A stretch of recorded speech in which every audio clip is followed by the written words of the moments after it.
Alors Mamadou, on a beaucoup parlé de sujets économiques et sociaux. Léegi nag on va parler de Mamadou Ibra Kane et de son avenir politique. D'abord, da nga quitter da nga mettre un terme à ton compagnonnage avec Amadou Ba.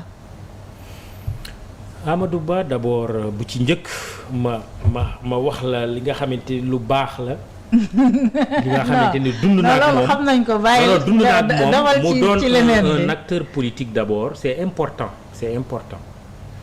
mu doon acteur politique boo xamante ni jàpp nañ ne ci ñi gën a qualifié ci suñu réew la bokk ànd ak moom élection présidentielle taxawaay boo xamante ni ñëpp gis nañ ko. ñu créer également coalition jàmm ak njëriñ mouvement Demain c'est maintenant ñu associé ko ci démarche effectivement initiative de la nouvelle responsabilité concrètement après élection législative yi ak élection présidentielle bi ñun dañu def évaluation du compagnonnage ñu ne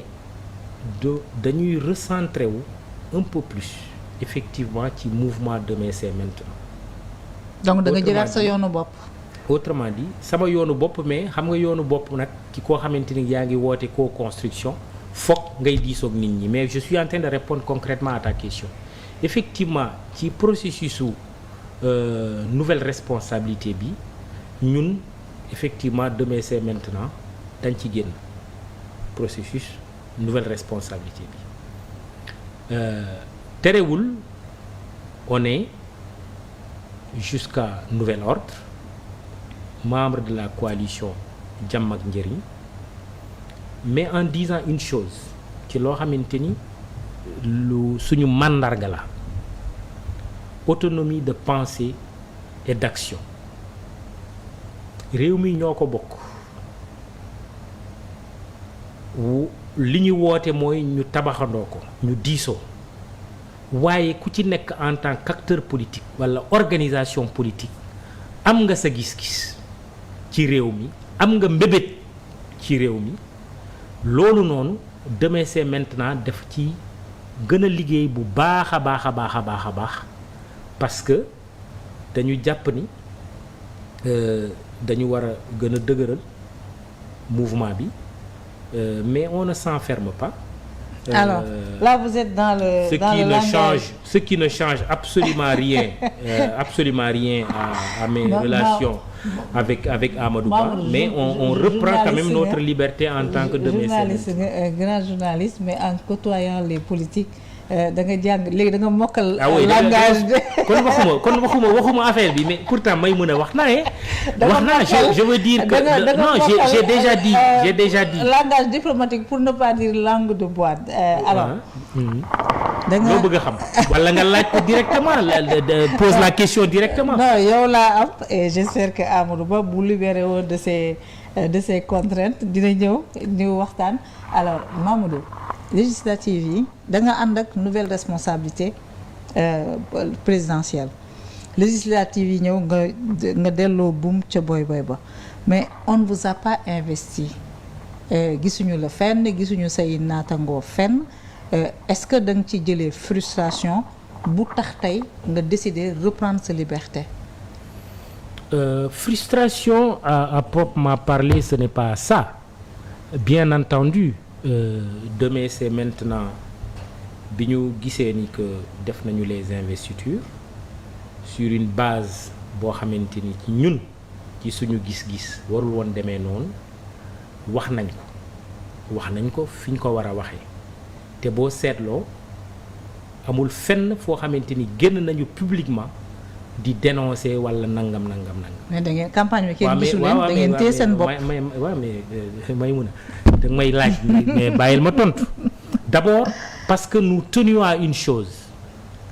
c'est de dire investiture am na mais mënuñu avec idéaux yu ñuy prôner parce que lii xew na rek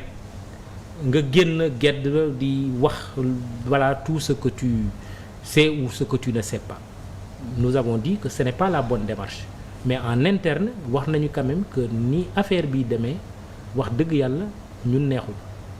kooku c'est la première chose. Deuxième chose nan nga ko qualifier nan nga ko gisee y a des gens qui se sont sucrés y a des gens qui se sont bien positionnés privilégié ñu l'esprit de groupe et l'intérêt commun. En tout cas nous avons estimé que le président Amadou Ba bu wootee nouvelle responsabilité cela veut dire am na benn gis-gis bu bees bi ñu war a jiital war nañu indi ay coppite ci nu ñuy doxee walla ci nu ñuy doxale ci wàllu politique rawatina nag ci wàllu investiture rawatina ci je crois mën naa juum tey attente sénégalais yi ñu am que soxla nañu insuffler du sang neuf. On ne peut pas continuer ñi fi nekkoon depuis 40 ans 30 ans que ce soit toujours les mêmes qu'on voit nga nekk góor nga walla nekk jigéen nga nekk mag walla nekk ku ndaw loolu j'ai estimé que kuy prôner nouvelle responsabilité war nga bàyyi xel ci loolu bu baax a baax a baax a baax bu amul ça veut dire que quelque part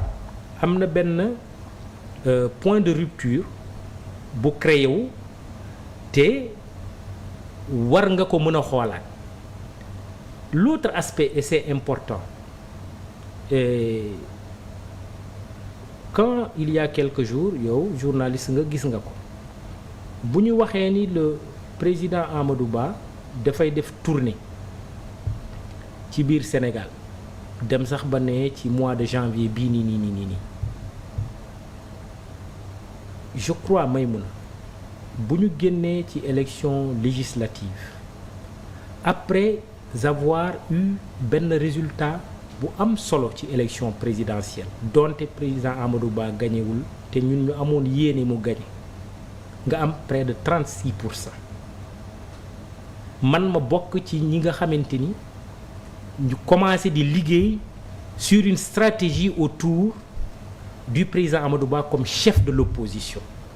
ñëpp dégg nañu ñu génn ci législative yi ak on sait jafe-jafe yu am ci investiture yi arbitrage yi nga xamante ni dina am yenn décision est-ce que fii intercoalition fii du nekk intercoalition finalement coalition Jàmm ak Njëriñ génn ak 7 députés. En termes de pourcentage, je crois, c'est autour de 10%. Man, je crois, jóge 36% dem 10% am na quand même lu wàññeeku donte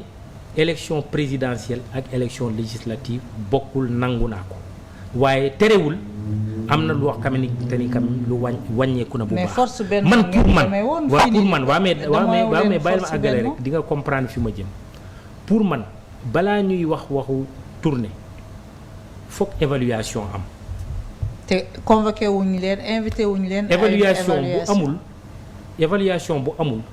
nga bëgg sumbaat def tournée alors que non seulement ñi nga àndal dans un cadre plus restreint évaluation bi defu leen ko mais avec même les sénégalais yi nga xamante ni bari nañu ñu ngi lay topp soxla nañu quand même un moment donné benn temps d'arrêt mais pour comprendre li nga xamante ni dox na wala doxul et je dois dire d'ailleurs pour m'en réjouir il me semble que le président Amadou Ba a démenti a quand même dit clairement que pour le moment cette tournée-là n'est pas encore à l'ordre du jour. Voilà, l'information de la tournée a été en un mot comme en mille pour quand même qu'on me comprenne Maïmouna, c'est pas de la langue de bois. Je suis en train de dire que li nga xamante ni démarche politique jël nañ ko au lendemain de ces élections législatives n'entrave en rien qualité sama relation avec Amadou Ba. Je crois d'ailleurs que c'est quelqu'un, je le dis aujourd'hui plus qu'hier, koo xamante ni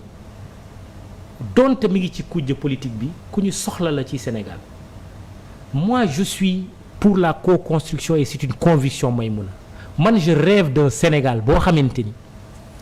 toll na ci ay jafe-jafe te ñun ñëpp xam nañ ne tey réew mi fu ñu toll ci wàllu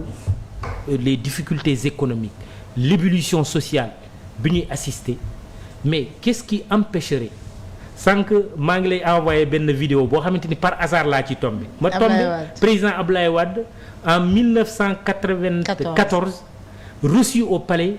par le président Abdou Diouf bi mu génnee muy adressé wu à la presse de waxtaan nañu pratiquement sur tous les sujets moi qu'est-ce qui empêcherait qu'un président Diomaye Faye puisse recevoir des identités remarquables de ce pays ñu nekk ci politique wala ñu bañ a nekk ci politique ça ne veut pas dire forcément qu'on doit tous se retrouver dans un même gouvernement wala affaire de poste ainsi de suite mais waxtaan ci lu jëm ci suñu réew ndax ku nekk am na xalaat Amadou Ba pour parler de lui